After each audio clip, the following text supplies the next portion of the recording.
गीता की 11 मोटिवेशनल बातें आपका जीवन बदल देगी। वेदों का सार उपनिषद और उपनिषदों का सार गीता है। गीता हिंदुओं का सर्वमान्य धर्म ग्रंथ है। गीता को पढ़ने और समझने से सभी तरह के दुखों का अंत हो जाता है। ये हमें जीवन जीने की कला सिखाती है। आओ जानते हैं गीता के 11 मोटिवेशनल क्वेट्स जो आपका जीवन बदल देंगे। एक क्रोध से मनुष्य की मति मारी जाती है, यानी मूढ़ हो जाती है, जिससे स्मृति भ्रमित हो जाती है। स्मृति भ्रम हो जाने से मनुष्य की बुद्धि नष्ट हो जाती है और बुद्धि का नाश हो जाने पर मनुष्य खुद अपना ही का नाश कर बैठता है। दो, न कोई मरता है और न ही कोई मारता है, सभी निमित्त मात्र हैं। सभी प्राणी जन्म से पहले बिना शरीर के थे, मरने के उपरांत वे बिना शरीर वाले हो जाएंगे। ये तो बीच में ही शरीर वाले देखे जाते हैं, फिर इनका शोक क्यों करते हो? कोई भी अमृतजली खाकर पैदा नहीं हुआ है। कोई जल्दी मरेगा तो कोई देर से। मृत्यु का भय मत पालो, मरना तो सभी को एक न एक दिन है। जो बना है वह फना है। 3, आत्मा को न शस्त्र काट सकते हैं, न आग उसे जला सकती है, न पानी उसे भिगो सकता है, न हवा उसे सुखा सकती है। जो लोग यह मानते हैं कि मरता सिर्फ शरीर है, आत्मा नहीं। मेरे अपने जो मर गए असल में वे मरे नहीं है, उन्होंने तो देह छोड़ी है। वे कहीं और जन्म लेंगे। ऐसे लोग ही सच्चा मार्ग ढूंढ लेते हैं। 4, गीता में श्री कृष्ण अर्जुन से कहते हैं कि हे अर्जुन, तेरे और मेरे कितने ही जन्म हो चुके हैं। आज जिसे तू अपना समझ रहा है वे पूर्व जन्म में तेरे नहीं थे।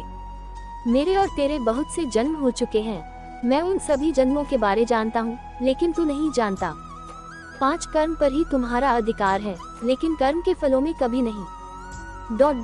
इसलिए कर्म को फल के लिए मत करो और नहीं काम करने में तुम्हारी आसक्ति हो। जिसका मन अपने वश में है, जो जितेंद्रिय एवं विशुद्ध अंतःकरण वाला है और संपूर्ण प्राणियों का आत्मरूप परमात्मा ही जिसका आत्मा है, ऐसा कर्मयोगी कर्म करता हुआ भी लिप्त नहीं होता। कर्मों में कुशलता को ही योग कहते हैं। 6, काम, क्रोध तथा लोभ, ये 3 प्रकार के नरक के द्वार, सर्व अनर्थों के मूल और नरक की प्राप्ति में हेतु होने से यहाँ काम, क्रोध और लोभ को नरक का द्वार कहते हैं। आत्मा का नाश करने वाले अर्थात उसको अधोगति में ले जाने वाले हैं।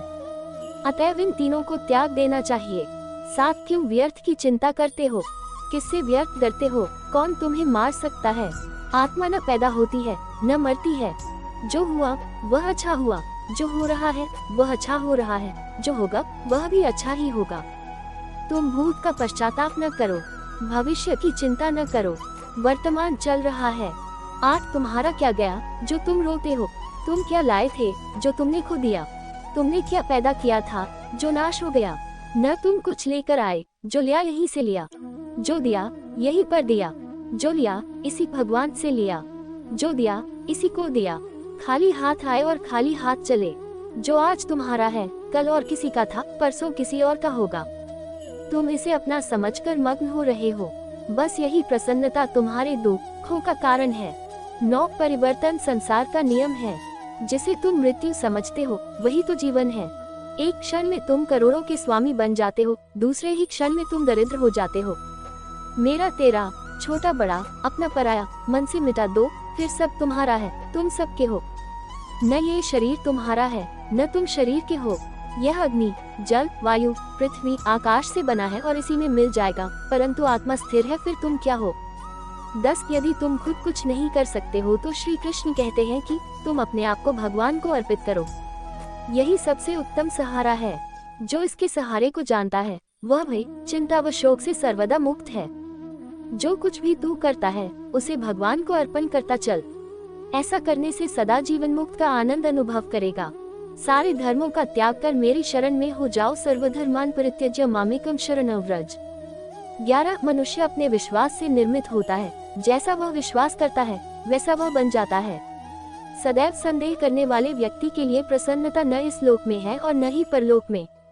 जो कोई भी व्यक्ति जिस किसी भी देवता की पूजा विश्वास के साथ करने की इच्छा रखता है, मैं उस व्यक्ति का विश्वास उसी देवता में दृढ़ कर देता हूँ। अगर आपको मेरी यह कहानी अच्छी लगी हो तो प्लीज मेरे चैनल को लाइक, सब्सक्राइब और शेयर कर देना और बेल आइकन को प्रेस कर देना। धन्यवाद।